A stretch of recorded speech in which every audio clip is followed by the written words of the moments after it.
Good morning, dear students. My name is Ferhan Mazher, and the subject today we are studying is Cambridge O-Levels Physics 5054. Today, we have set our hearts to solve a paper 1 of this subject. And for this purpose, we have selected May-June 2025 1-1 paper. And the most important thing about this video is in this video, I'm going to present you the solution of this paper. The very important note is that the paper and the marking scheme which I am using in this video, they are the property of the CAIE, and I am only presenting the solution of this paper. So the paper and the marking scheme is the property of the Cambridge. So let's start today's paper. So here we go.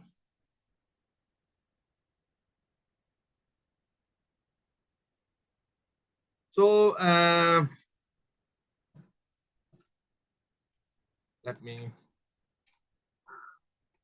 okay. So the question paper is showing up on your screen, May-June 2025, 1-1 paper. The code of the subject is 5025. And the time allowed for this paper is 1 hour. This is MCQs. This paper contains MCQs. There are 40 MCQs, and the calculator is allowed in this paper. So the question number 1 is showing up on your screen. It says, which quantity has both magnitude and direction, and is it a scalar quantity or a vector quantity? Which quantity has both magnitude and direction, and is it a scalar quantity or a vector quantity?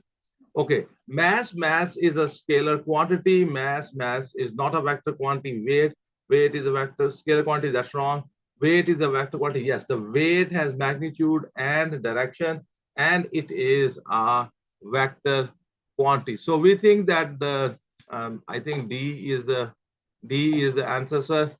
So question number 1, D is the right answer, sir.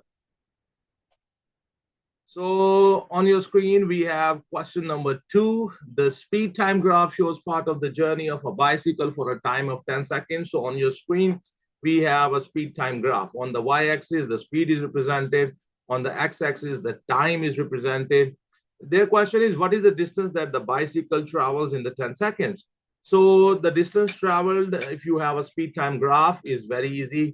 It is, you can find the distance traveled by calculating the area under the speed time graph. The area under the speed time graph is this area, which is in the shape of a trapezium. The area of the trapezium in your mathematics you must have studied is 1/2 into the base into the height. 1/2, sorry, into the height into sum of the parallel sides. 1/2 into the height into sum of the parallel sides. So let me show you. So distance is equal to the area under the speed time graph. Distance is equal to 1/2 into the height into the sum of the parallel sides. So 1/2. So the height here, the height is this, which is 10, and these are the two parallel sides. So this parallel side is 4, this parallel side is 1. So you will have 1/2 into 10 into 1 plus 4. So it will be 5 into 5, 25 meters. So we think that the B is the answer, sir. We think B is the answer. So let's check. Question number 2, B is the right answer, sir. This is how this question is done. Okay, on your screen, we have the question number 3. He says, which statement explains why a heavy coin that falls through a short distance towards the ground does not reach terminal velocity? Okay, the terminal velocity, because you are traveling short distance, and during that distance, the speed of the coin increases, but that coin does not get enough, its speed does not get enough that the air resistance it experiences becomes equals to its weight. So during that fall, all the time, the weight is more than the air resistance which it experienced. So that's why the resultant force never becomes 0 during that short fall. So what happens that it do not reach the terminal velocity. The coin has not hit the ground. That's not the right thing. The weight of the coin equals the air resistance. If this happens, then it will reach the terminal velocity. So it is also wrong. The weight of the coin increases as the air resistance increases. The weight during the short from a small height when you drop the weight and the weight do not increase or decrease during that process. The weight of the coin is always more than the air resistance. That is the right answer, sir. So I think D is the right choice. D is the right choice. Question number 3. D is the right choice, sir. Because the air resistance never became equals to the weight in this case. Okay. So on your screen, we have the question number 4. He says the diagram shows the load extension graph for a spring. On the y-axis, the load is represented. On the x-axis, the extension is represented. What is the name given to the point x on the graph? Up till the point x, the extension and load graph is a straight line, which means that the load and the extension, they are directly proportional to each other at this point. And after that, the graph becomes a curve. This point x is called the limit of proportionality. So I think B is the choice, sir. B. Question number 4. I think B is the choice, sir. Question number 4. B is the choice. On your screen, we have the question number 5. Some students measure the masses and the volumes of different size samples of a type of the wood. All the samples, they have the same type of wood, so their density will be same. Which graph shows their result? You see, if you look at these graphs, on the y-axis, the mass is represented. On the x-axis, the volume is represented. So the gradient of this graph will be mass divided by volume, which is equal to the density. So because they all are of the same material, so their density must be same. So I think the B is the right answer, sir, because the gradient throughout should remain same. And why this is not the right answer? Because at 0 volume, the wood has some mass, which is not possible. At 0 volume, the mass is 0. This is a positive gradient, and it is constant throughout. So I think the B is the choice. This is wrong because the gradient is negative. The density cannot be negative, okay? And here you have, this is a curve which is not possible because I told you that all the samples are made of the same wood. So what should happen that they all should have the same density. So throughout the gradient must be same and the gradient must not be negative. So I think B is the choice. The real competition was between A and the B. The B is the right answer, sir. Why the A is not answer? Because at 0 volume, the wood has some mass, which is not possible. So we think question number 5, B is the right answer, sir. Our answer is right.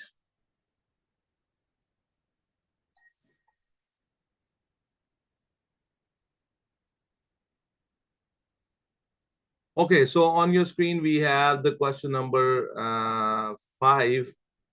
On your screen, we have the question number 6, sorry. The diagram shows a section of a roller coaster ride that is a circle arranged vertically. The truck is moving at constant speed at the position shown, which arrow shows the direction of the resultant force acting on the truck. You know, whenever you move in a circular track, the direction of the resultant force is always towards the center of that circular track. And the acceleration is also towards the center of the circular track. The velocity and the direction of the motion is always along the tangent. So they ask us about the resultant force that must be along toward the center of that circle. So I think D is the right answer, sir, because that arrow is toward the center of that circular track. So we think question number 6, D is the answer, sir. Question number 6, D is the right answer, sir. Question number 7 showing up on your screen. What is the unit of the momentum? You know, the momentum is equals to the mass multiplied velocity. The unit of the mass is kg and the unit of the velocity is meter per second. The unit of the momentum should be kg meter per second, or sometimes the unit of the momentum is also force multiplied time. In that case, it is Newton second. But here, the correct option is option A, which is kg meter per second. So we think question number 7A is the choice. Question number 7A is the right choice. Okay, so we are going to the next question. The next question is question number 8. It says, in a safety test, a car collides with a concrete block. The impulse exerted by the block on the car is 14,000 Newton second. The collision with the block lasts for 70 milliseconds. What is the force exerted on the car? You know, the impulse is basically, impulse has, you can represent the impulse in two ways. One is that the impulse is equal to the change in the momentum. The other formula for the impulse is that it is force multiply the time. And here you have the force and the time. You simply multiply them. The one problem which they have provided to you is that they have not represented the time in seconds. They have represented the time in milliseconds. So 70 milliseconds means 70 expo minus 3 seconds. So let me show you. I have done this. So here we go. So here we have impulse is equals to force multiplied time. So 14,000 is equals to force into 70 into 10 raised to power minus 3. So take this to the other side. So the force, sorry, the impulse was given. I said force is given. This is not the force. This is impulse. Okay. So this is impulse. Okay. Remember this thing. I by mistake said this is force. So the force is the question. So force will be equals to impulse divided by the time. So impulse is 14,000 and the time is 70 expo minus 3. Just enter these values in your calculator. You will get 200,000 Newton. So 200,000 Newton is the answer, sir. We think that the D is the choice. We think C is the choice, sir. 200,000 Newton. Question number 8 on your screen. Question number 8, C is the right choice. Question number 8, C is the right choice. I, by mistake, when I was playing this question, I said this is force. This is impulse. Okay.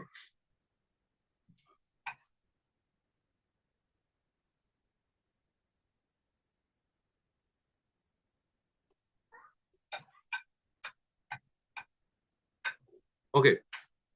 Question number 9, an object pulled along horizontal ground accelerates to the right. The diagram shows the direction of the forces acting on the ground because that object is accelerating towards the right. So the pulling force must be greater than the frictional force. Upward force and the downward force must be equal to each other, which force is multiplied by the distance moved. To calculate the work done to increase the kinetic energy stored, it is pulling force multiplied the distance traveled. It's a simple fact. Okay. So I think C must be the answer, sir. Question number 9. C is the right answer, sir. The work done is equals to the pulling force multiply the distance traveled in the direction of the force. So here we have question number 10 on your screen. In the question number 10, he says the mass of object P is greater than the mass of the object Q. The object contains different amount of matter and have a different resistance to change of motion. Which row is correct? Because the resistance to the change of motion is called inertia. Inertia depends upon the mass. More the mass, the more the inertia. Less the mass, less is the inertia. Because P has the greater mass than that the mass of the Q. So the P will have more inertia and the P will have more amount of matter in it. So the greater amount of the matter will be in the P and the greater amount of inertia will be also in the P. So I think A is the right answer, sir. Question number 10, I think A is because the mass of the P is more, so it will have more amount of matter in it and it will have more inertia. So it will have greater resistance to change of the motion. So I think A is the answer. Question number 10, A is the right answer, sir. Okay. Question number 10, we are done with it. Okay. Now we are going to the question number 11.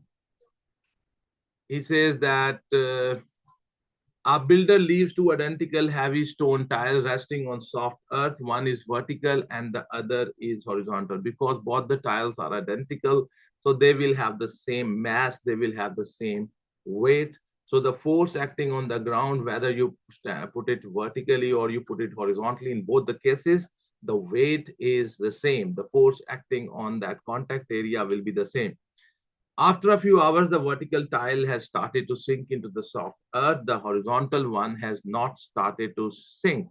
Which row, he says, which row correctly compares the forces and the pressure that the tiles exerts on the earth. In both the cases, the force acting downward on the contact area is equals to the weight because both the tiles are identical. So the weight will be the same. The force is same. And but the pressure is not same. When the tile is in this vertical position, the contact area is smaller, and when the tile is in this horizontal position, the contact area is larger. So when the tile is here, the pressure will be larger because the contact area is smaller. When the tile is in this position, the contact area will be greater. So the same weight will be producing less pressure. So their pressure created is different and the forces is the same. I think the C is the right choice, sir. The forces are same, but the pressure created is different. Okay, question number 11. I think C is the right choice, sir. Question number 11. Let's check. Question number 11. C is the right answer, sir. Okay.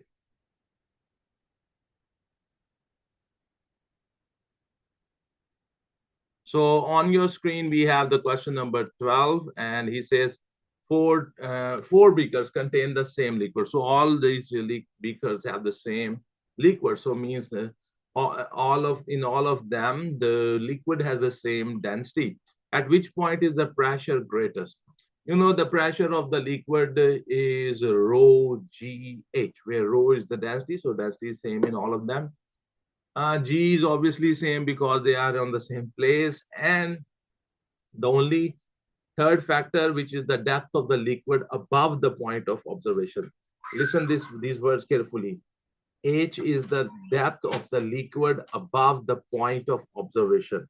So where the depth of the liquid above the point of observation is greatest, that is in the case C. So the greatest pressure will be in the C. Question number 12, we think C is the answer, sir. And in the question number 12, C is the right answer, sir. Okay, now we are going to the next question, which is the question number 13, showing up on your screen. It says that question number 13, the strength of the forces between the particles of a solid determines how much the solid expands when heated. Which statement about these forces is correct? The forces are strong, so solid expands less than the liquids and the gases. This is a true statement. The forces are strong, so solid expands more than liquid. Sorry. He said expands more than the liquid, and the forces are strong, so solid expands more. Solid do not expand more than the liquid. The forces are weak, so solid. In the solid, the forces are not weak, so C and D is wrong. A and B.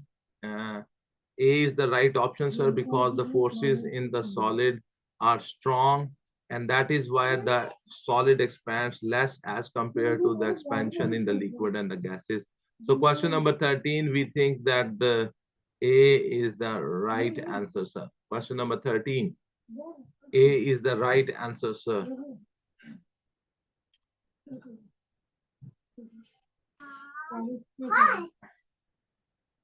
Here we go, question number 14. Air is heated in a sealed container with the constant volume.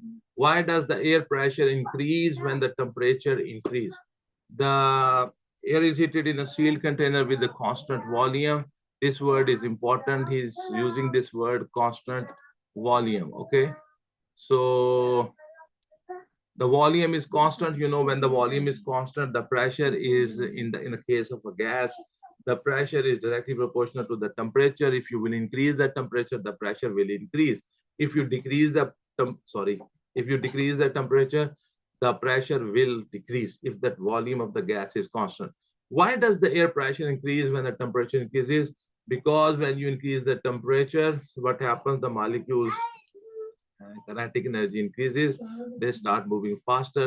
Their collision frequency with the walls of the container increases. That's why the pressure increases. The air molecules expand, the molecules do not expand, the air molecules bounce off each other. We are not interested in the bounce of each other. The air molecules bounce off the walls more frequently. This is the right option, sir.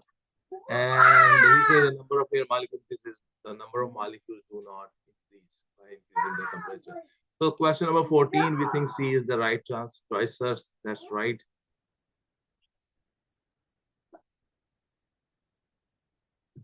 Okay.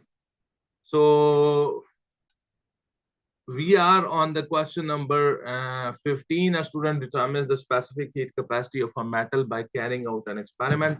The list shows the apparatus that the student has available. So when you find experimentally, practically, if you want to find out the specific heat capacity of a solid, what do you need? You need an electronic balance to measure the mass of the, okay. So I need this, okay. I need thermometer to measure the change in the temperature, okay. And I know if the heating operating at a power of 50 watt, that is right. Okay. Okay, stopwatch, yes. If you know the power and you know for how much time you have switched on the heater, and then you will be able to find out the heat produced by that heater. The formula is the heat is equals to the power multiplied time. So which operators does the student use? We will need electronic balance to measure the mass of that solid sample, and we will need a thermometer to measure the change in the temperature. And if we know the power of the 50 of the heater, electric heater, then I need stopwatch. Why do I need a stopwatch? I will note down for how much time I have switched on the electric heater, and then I will multiply the time with the power, and I will be able to calculate how much is the heat provided by the heater. So these are the things which I need to calculate the specific heat capacity of a metal bar. There are ammeter and the voltmeter also given. Ammeter and voltmeter are also very useful. But if I use ammeter and a voltmeter, in that case, the heat produced will be IVT. I will be the reading on the ammeter, V will be the reading on the voltmeter, and T will be the reading on the stopwatch. And here, why I don't need ammeter and the voltmeter? Because I know the power of the electric heater. If you know the power of the electric heater, you don't need ammeter and voltmeter then to calculate the heat. Simply multiply the power of the heater with the time you have kept this switched on. So you will be able to find out the heat. So 1, 3, 4, 5. 1, 3, 4, 5. And which operators, let me decrease the size so you can see the whole thing. Okay, so their question is which operators does the student use? I think 1, 3, 4, and 5. I told you what are the reasons for this. So we think A is the choice, sir. 1, 3, 4, 5. Question number 15, A is the right choice, sir. I hope you understand. So here we have the question number 16, and the question number 16 is showing up on your screen. He says, when a liquid evaporates, molecules escape from its surface. Which molecules escape, and what happens to the average kinetic energy of the molecules remaining in the liquid? You see the molecules which have the higher kinetic energy, they will escape from the surface of the liquid. The molecules of the liquid which are left in the liquid body, they have less kinetic energy. So what happens due to this? That the average kinetic energy of that liquid drops and it decreases. Okay. So the more energetic molecules escape and the average kinetic energy of the liquid decreases. So I think question number 16, I think C is the right wording. The rest of the wordings are not good. The more energetic molecules escape and the average kinetic energy decreases. C is the right choice, sir. Question number 16, C is the right choice.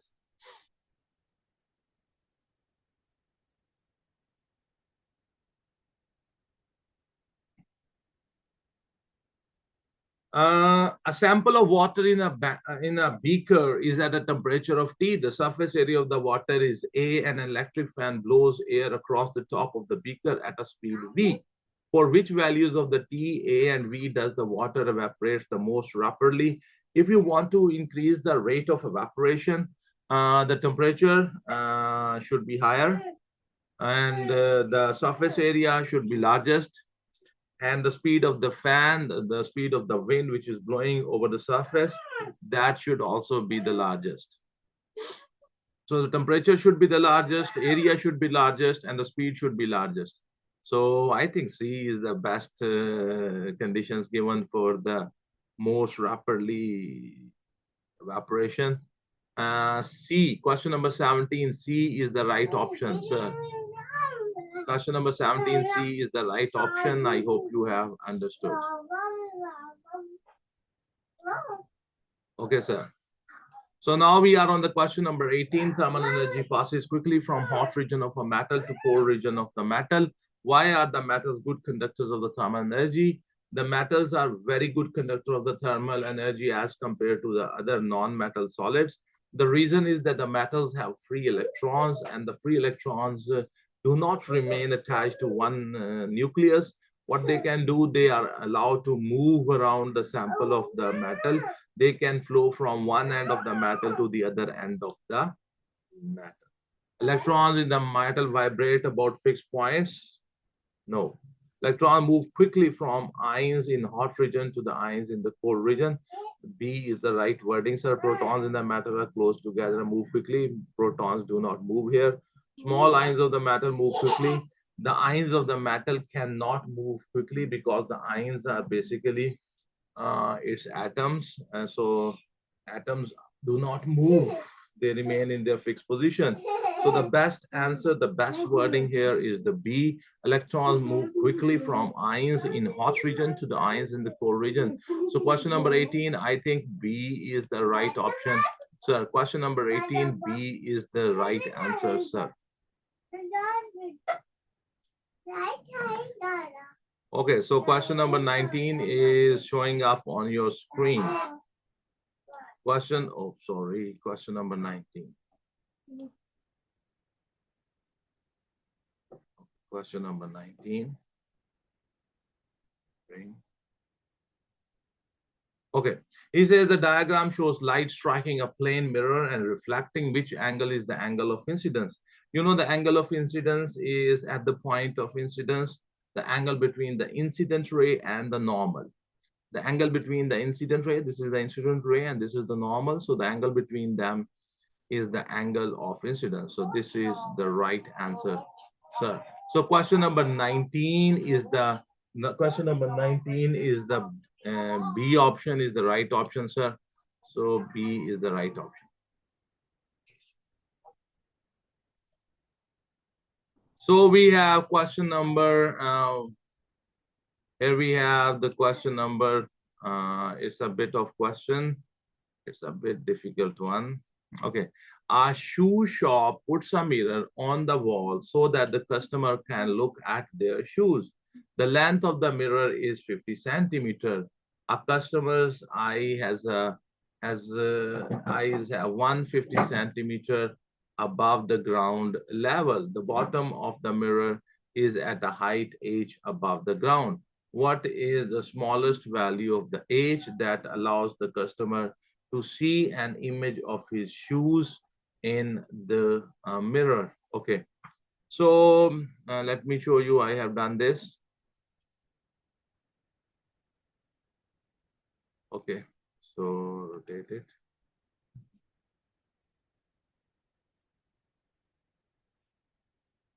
Okay.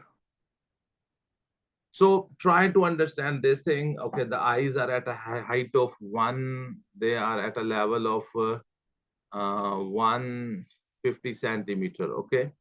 So what I will do for the angle of incidence and the angle of reflection to be the equal to each other, the light must be reflected from exactly the midpoint of this 150 centimeter from the ground. So the half of 150 will be 75. So let me, okay. So the half of the, let me take out the pen. Okay. Okay, so now I got the pen. Okay. So this point is basically, sorry, this point, okay? This is 75 centimeter from the ground, this point. Okay, so mirror is 50 centimeter tall.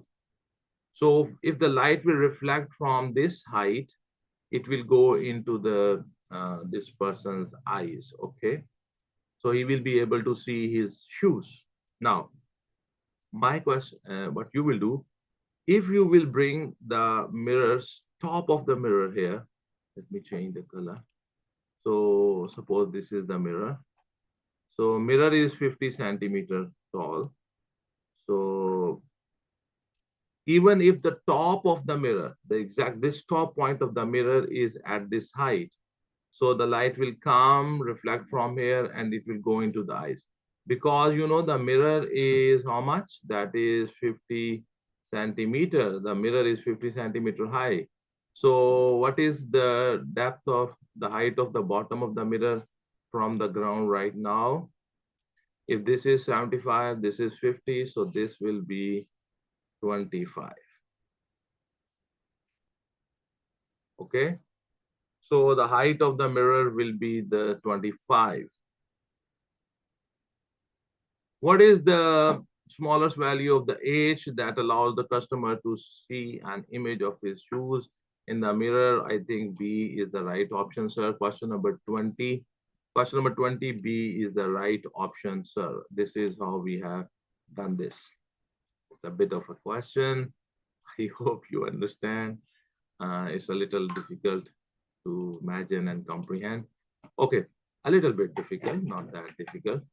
Okay, we have the question number 21 on your screen.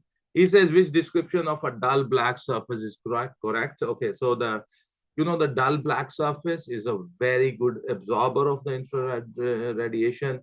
The dull black color is also a very good emitter of the infrared radiation.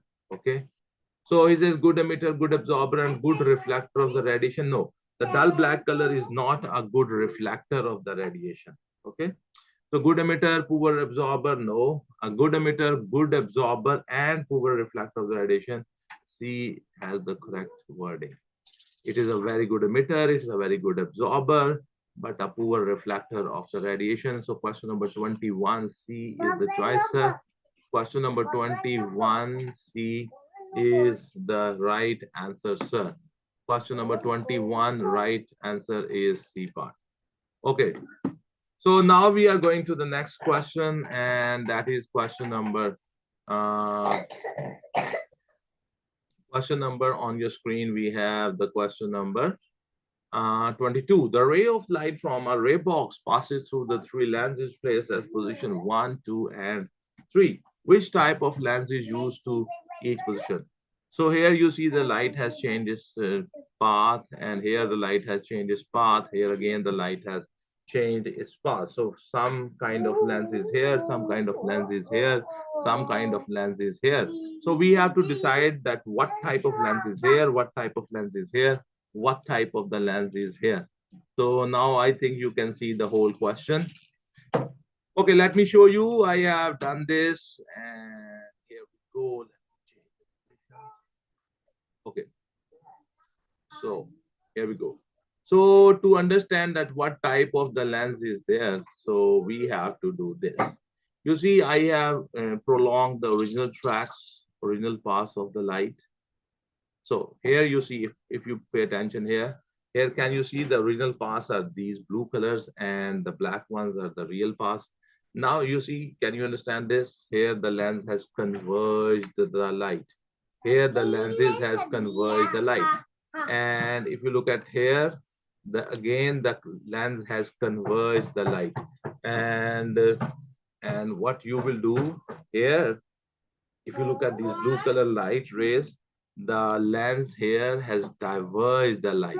Okay, so here the lens is converging lens, here the lens is converging lens, here the lens is diverging lens. So we think converging, converging, diverging. So I think B is the right option, sir. This is how we decided. I hope that I am clear in my explanation. Can you see here the light has been converged, here the light has been converged after passing through the lens, and here the light has been diverged after passing through the lens. So converging, converging, diverging, B is the answer, sir. Question number 22, B is the right answer, sir. Here we go. Question number 23 showing up on your screen. He says, so here we have question number 23. A swimming pool is lit by an underwater light. A ray of light is incident on the surface of the water. What is the path for the ray of the light? So here you have that light. The light is in the air, in the water. And at this point of incidence, what happens? The light is going to enter into the air, which is a rare medium. In the rare medium, the speed of the light is greater as compared to the speed of the light in the water, though the light is supposed to move away from the normal. Okay, so let me show you. Here I have done this, and can you see that? I draw a normal here. Can you see this is the original path of the light, and the light has bended towards the normal, which is wrong. So B cannot be answer, A cannot be the answer. Okay, the only right option is the C, because it's possible that the light might have gone under the total internal reflection. When the light undergoes the total internal reflection, what happens? The light must be traveling in a dense medium, and the angle of incidence, optically dense medium, the angle of incidence in the dense medium should be greater than the critical angle. Then what happens? The light undergoes total internal reflection. So I think C is the right option. So question number 23, we think C is the right option, sir. Question number 23, I think C is the right option, sir. Total internal reflection here has taken place. A cannot be the answer, B cannot be the answer, D cannot be the answer.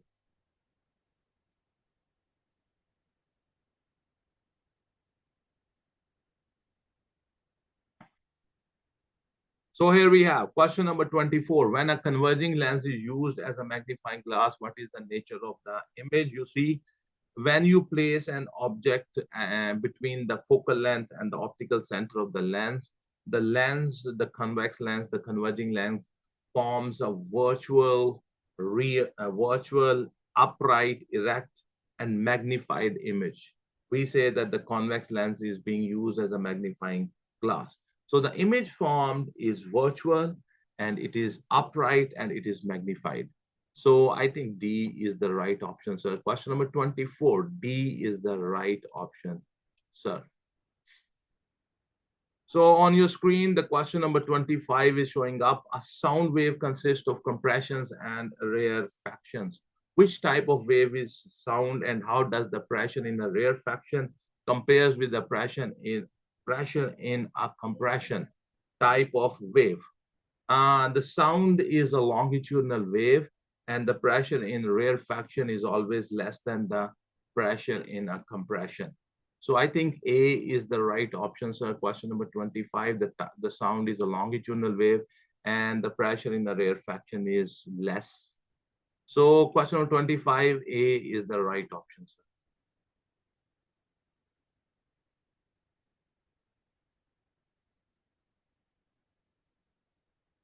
What happens to a sound wave when the note heard gets louder? You see the loudness, this is a characteristic of the sound, loudness. Loudness is that characteristics on which basis we distinguish between a loud and the faint sound, okay? So loudness of a sound depends upon its amplitude. If the note gets louder, that means its amplitude is increasing. The loudness depends upon the amplitude. So question number 26, A is the right option, sir.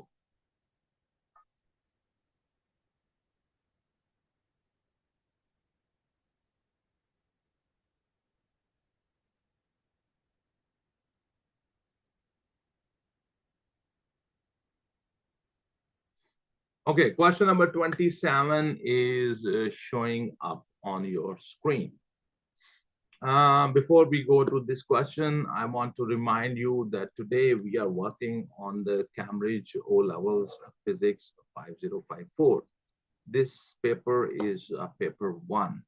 This paper is actually May, June 2025, Physics 505411 paper. This paper 1 belongs from the zone 1. In this video, I am presenting you the solution of this paper. I'm trying to explain the concepts, how we decide that which is the right option. This is an MCQ type paper. There are 40 MCQs, and the time allowed for this paper is 1 hour, and the total marks for this paper are 40. The code for this paper, the whole paper, is 5054/11/May/June/25. My name is Ferhan Mazher, and I am from Sargodha, Pakistan, your teacher on the YouTube.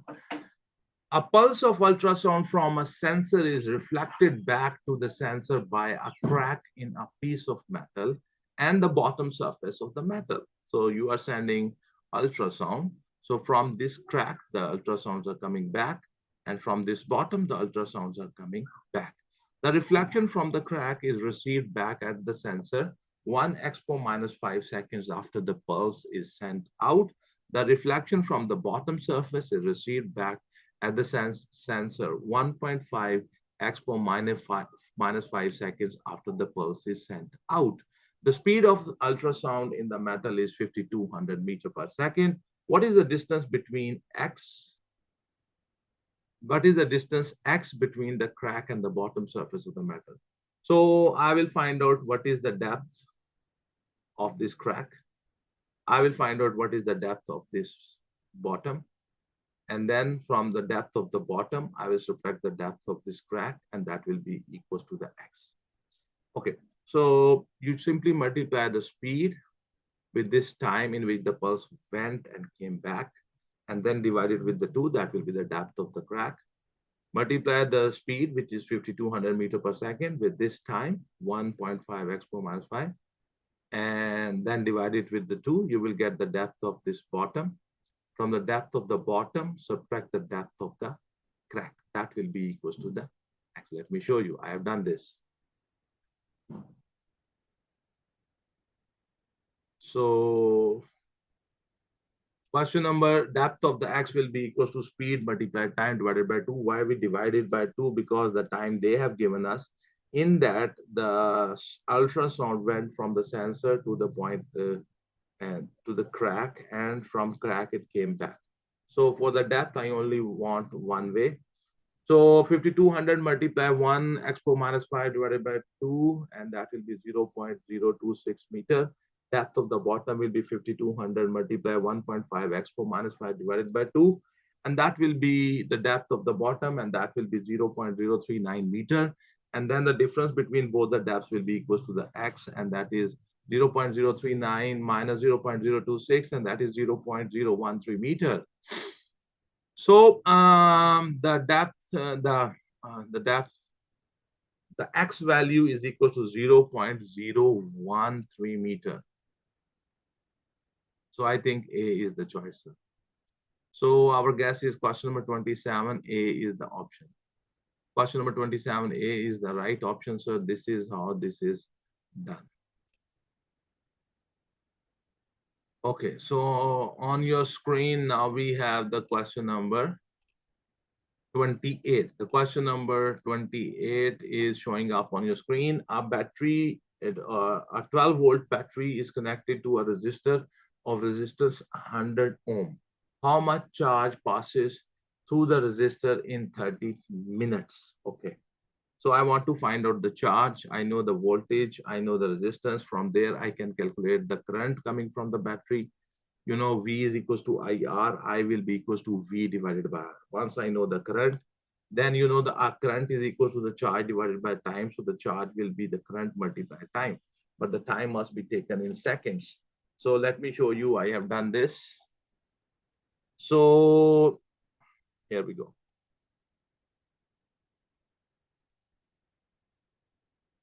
Okay, V is equals to IR. So 12 is equals to I multiply 100. I will be equals to 12 divided by 100. That is 0.12 ampere. So I know the current coming from the battery. Then the I will be equals to Q divided by T, where Q is the charge. Q is equals to I multiply T. So Q is equals to I, which is 0.12 times 30 minutes. We don't take time in minutes. We take time in seconds. So 30 multiplied 60. So you get 216 coulomb. 216. So round it off to two significant figures and it will be 220. So B is the answer, sir. Question number 28. B is the right answer, sir. And this is the calculation we have done. 216 coulombs. I hope it's clear to you.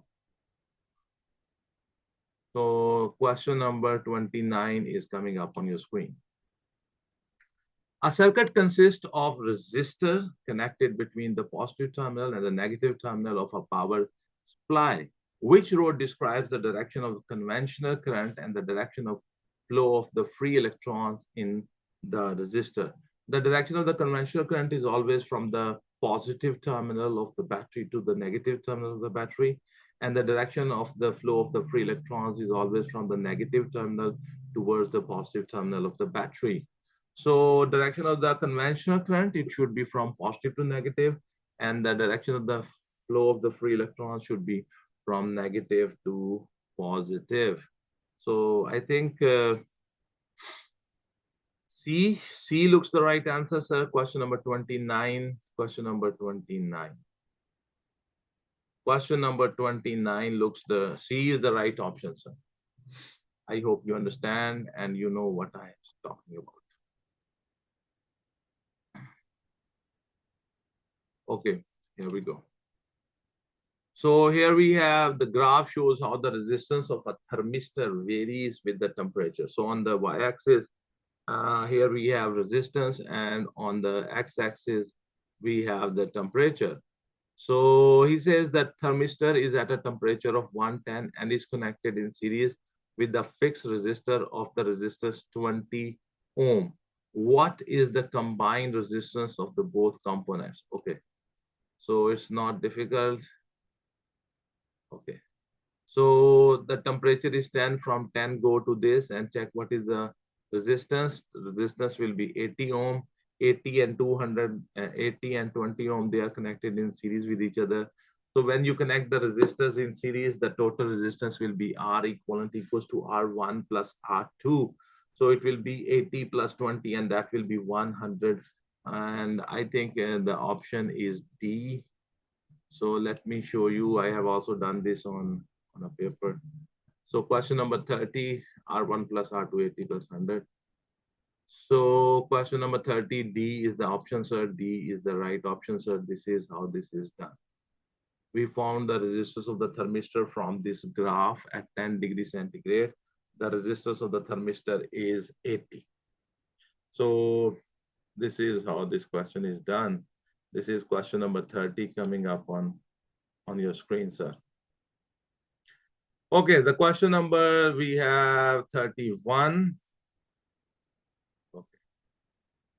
The question number 31 is showing up on your screen. He says, each of the resistors in the circuit shown has a resistance of 6 ohm. What is the total resistance of the circuit? Okay, so first of all, I will find the resistance of these two parallel resistors. Their resistance will be equals to 1 by R equivalent is equals to 1 by R1 plus 1 by R2. Once I know their equivalent resistance, then I will add the combined resistance with this resistance. They will be in series with each other, and you can easily find by adding them simply. So 6, 6, and then this 6. Okay. So let me show you. Mm. So first of all, we are going to find out the resistance of,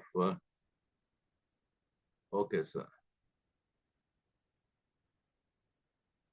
Okay. So 1 by R4 is equal to 1 by 6 plus 1 by 6. These are the two resistors which are parallel to each other.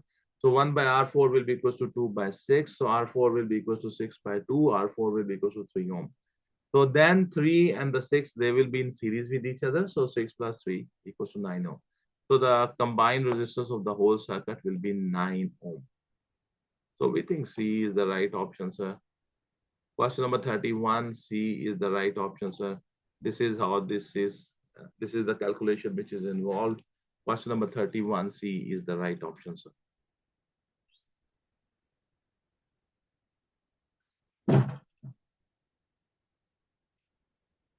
Okay. An alternating current AC generator is connected to an oscilloscope. The diagram shows the trace produced on the oscilloscope screen. What are the possible angles between the plane of the coil and the magnetic direction at the times at times represented by the point 1, 2, and the 3? Okay, you see they have shown a complete cycle. Okay, so there the the complete cycle has been completed. This is position number 1 when the EMF produced is 0, and this is 2 when the EMF is 0, and this when the EMF is maximum and is positive, and point 3 when the EMF produced is minimum and is negative. It's not minimum, it's again, sorry, maximum, but it is negative, not minimum. Minimum EMF is 0 here. Okay. So maximum but positive, maximum but negative, and here the 0. Okay. So the so let me show you.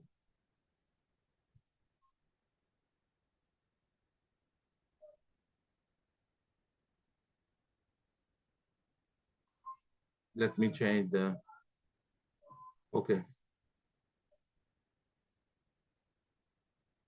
So I have drawn the so suppose this is your when your when your coil is in this position, the EMF is 0. When your coil is in this position, the EMF is maximum. And when the coil is in this position, maximum and positive. And when the coil is in this position, the EMF will be maximum and it will be a negative. So C is the right option, sir. In this case, the plane of the coil makes 90-degree angle with the magnetic lines. And in this case, if the angle is 180 between the, and in this case, then it should be exactly the opposite. And that will be the opposite of 180 will be angle 0. Okay. So it's a bit of a question. I think it's a star question. C, question number 32, C is the answer, sir. Question number 32, C is the app. You see, if you have studied your textbook, they have shown the position of the coil, the plane of the coil, and this graph in your textbook. Whatever textbook you are following for O levels, please go to the alternating generator chapter, and this graph is there. From there, this type of question first time came. Okay, question number 32, C is the answer, sir. It's a bit difficult question. That question was. Okay, he says he says a beam of the beta particles traveling vertically downwards enters the magnetic field between two magnetic poles. The beta particles experience a force due to the magnetic field. What is the direction? What is the direction? And sorry, what is the direction of the force on the beta particle as it enters the magnetic field? Okay, so you know that we can apply the left hand rule. This is my left hand, so I will use this, and this is my thumb. This is my index finger. This is my middle finger.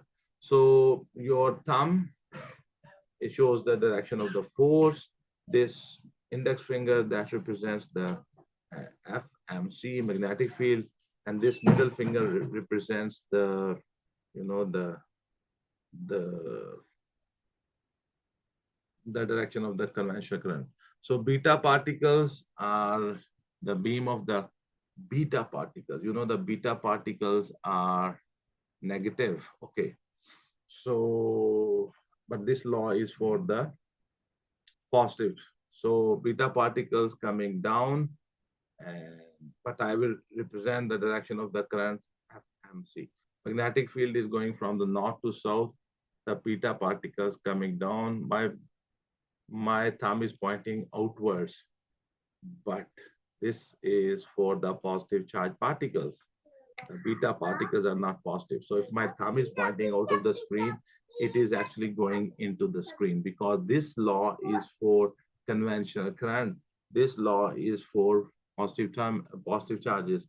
And so I think when I apply my left hand rule, okay, you see like this, magnetic field going from north to south, the charge particles going downward, my thumb pointing out of the screen, but the beta particles are negative. This is for positive charges. So the direction of the beta particles should be into the page, I think, C. Question number 33. The beta particles experience a force due to the magnetic field. What is the direction of the force on the beta particles as it into the field? We think C. Question number 33. C is the right option, sir. Question number 33. C is the right option. We have used the left hand rule. Remember, the beta particles are negative. Okay, the left hand rule is for the conventional current, which are positive charges. Okay, so whatever the direction the left hand rule told me, I choose the opposite to that. Okay, question number 34. A step-up transformer is connected between a power station and a long-distance electricity transmission cable. What is the purpose of the step-up transformer? And does it operate using alternating current or using direct current? You see uh, the transformers which we use in the transmission lines, they always use alternating current. They work on the alternating current. Okay, in the step-up transformer, the purpose is to increase the voltage and decrease the current. And why we decrease the current? Because the power loss in the transmission cables is equals to I square R. So if you decrease the current, the power loss in the transmission lines decreases.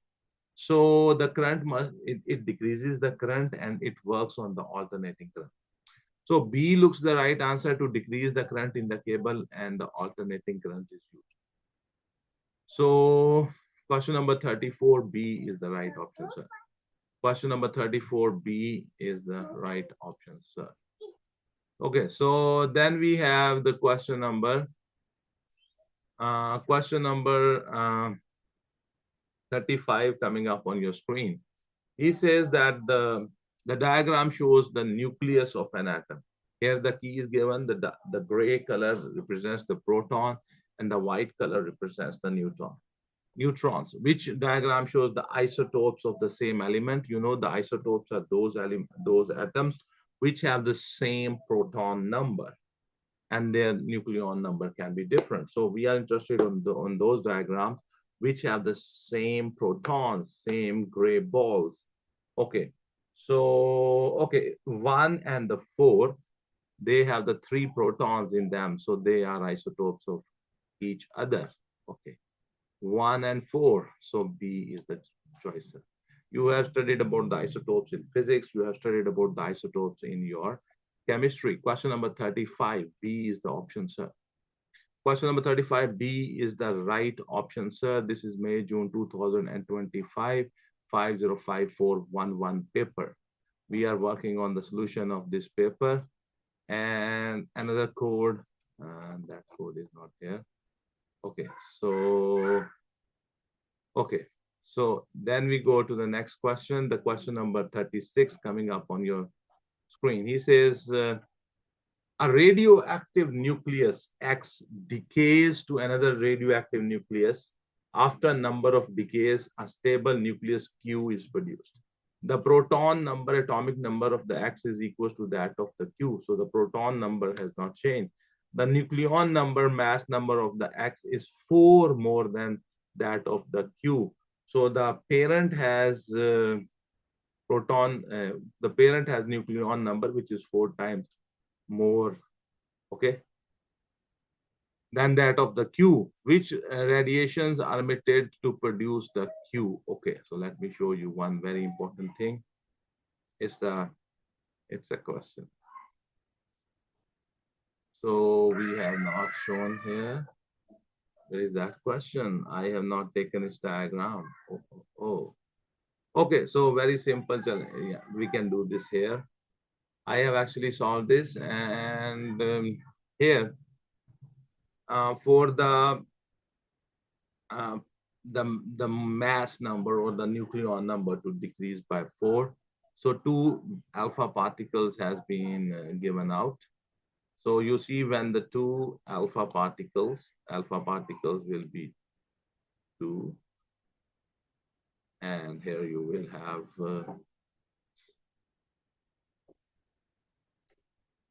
the helium, its nucleon number is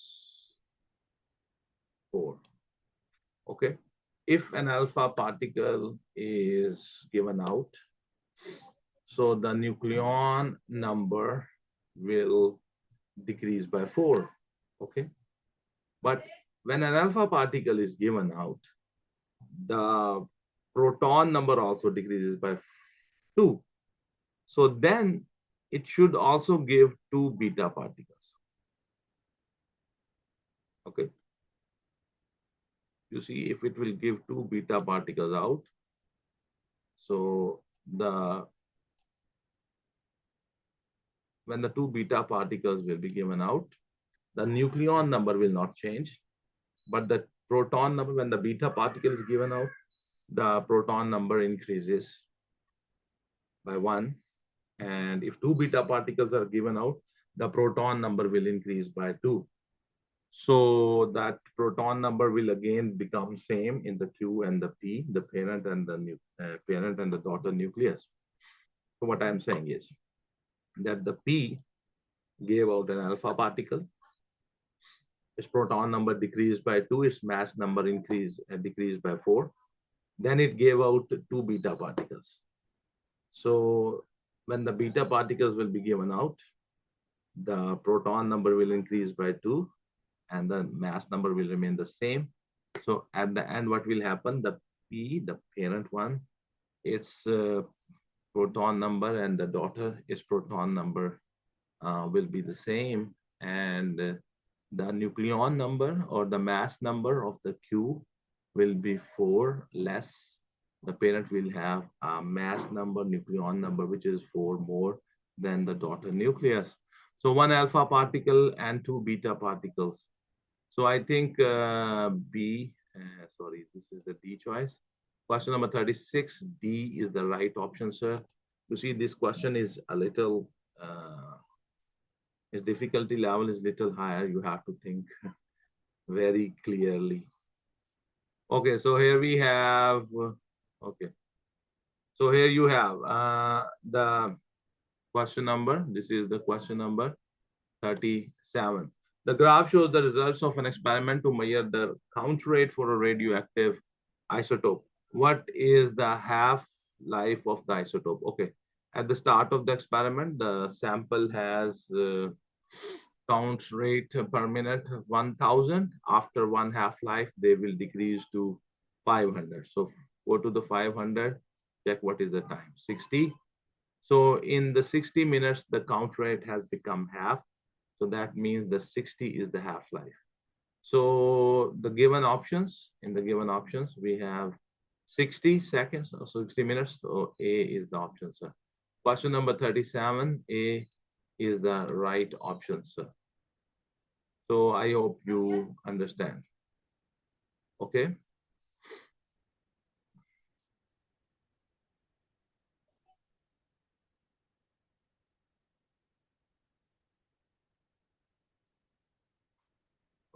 So here we have. During fission, a nucleus of uranium-235 absorbs one neutron to produce two daughter nuclei and three neutrons. Okay. Krypton 92 is one of the daughter nuclei and it contains 92 nucleons. How many nucleons does the other daughter nucleus have? Okay. So you see, you have one neutron and you have uranium, which is 230, which has 235 nucleons. Okay. So, and in the result, what happened? Krypton is produced, which has 92, nucleons, and the barium will be produced, whose number of the nucleons we don't know. Okay, so the method is very simple. This becomes 236. So on this side, you have 236, 36 nucleons, nucleon number.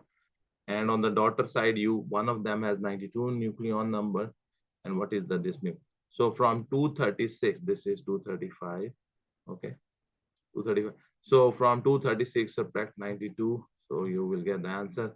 I think it will be, I don't know, where's the calculator? Where is the calculator? Calculator. Right now with me. Okay, calculator.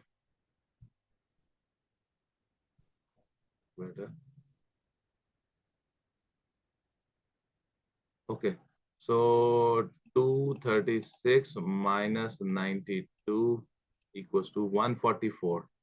So I think 144, the C is the option. Question number 38, C is the option. So I think it's right. I hope you understand this, how this is done. Okay, so question 38, C is the question number 30. Sorry, question number 30. Which question we did? So wait. There's something went wrong. 2.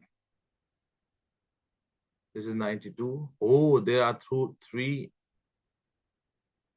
neutrons are also produced. Okay. It also has 3 neutrons. Sorry. The 3 neutrons are also produced. Okay. So you also have to minus 3. So 141. Sorry.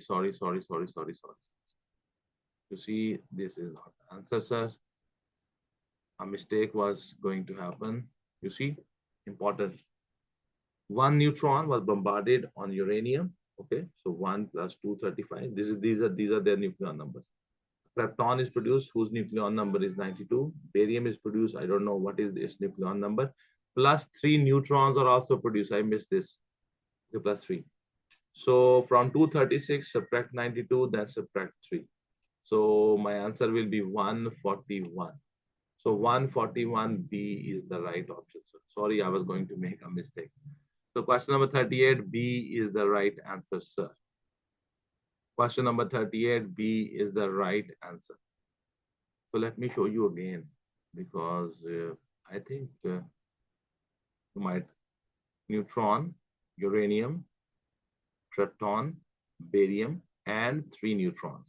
Okay, this is this equation. I'm sorry, I missed this. So I was going to make a mistake. I almost made a mistake. Okay, so but remember, if you are studying, remember this thing when you are going live, and so this is possible, easily possible that you can make mistakes. So mistake is not a big problem.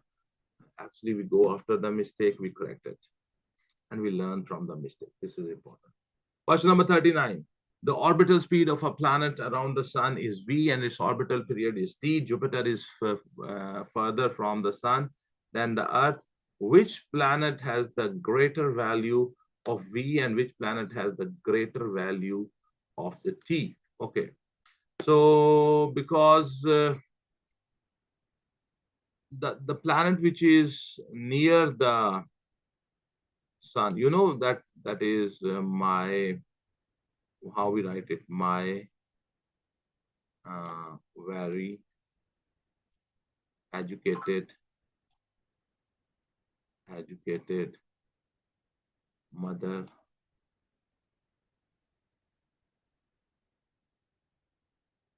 just served us nachos. This is how we remember this. My very educated mother just served us nachos. So the earth is closer to the sun. Jupiter is further away.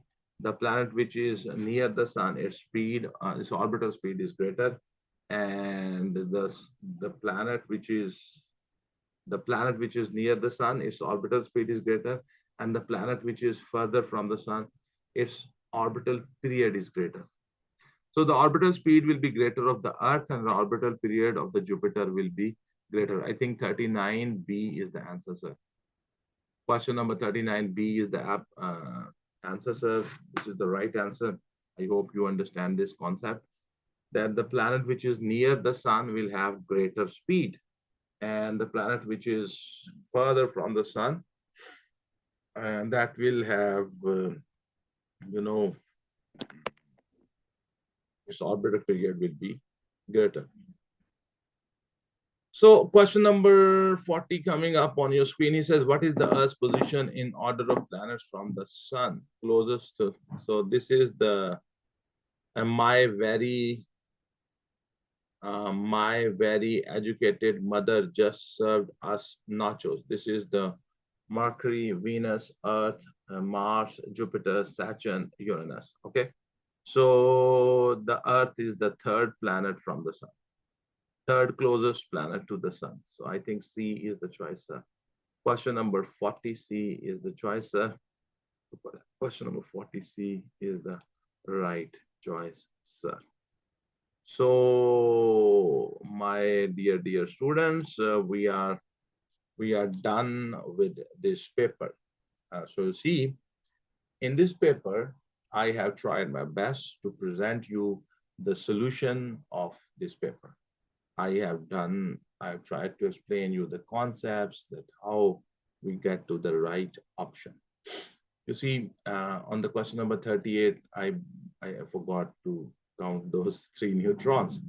So making a mistake is just a normal thing. Don't worry about the mistake. The important thing is that when we make a mistake, we correct it. Okay. So this was the paper May, June 2025, Cambridge O-Levels Physics 505411.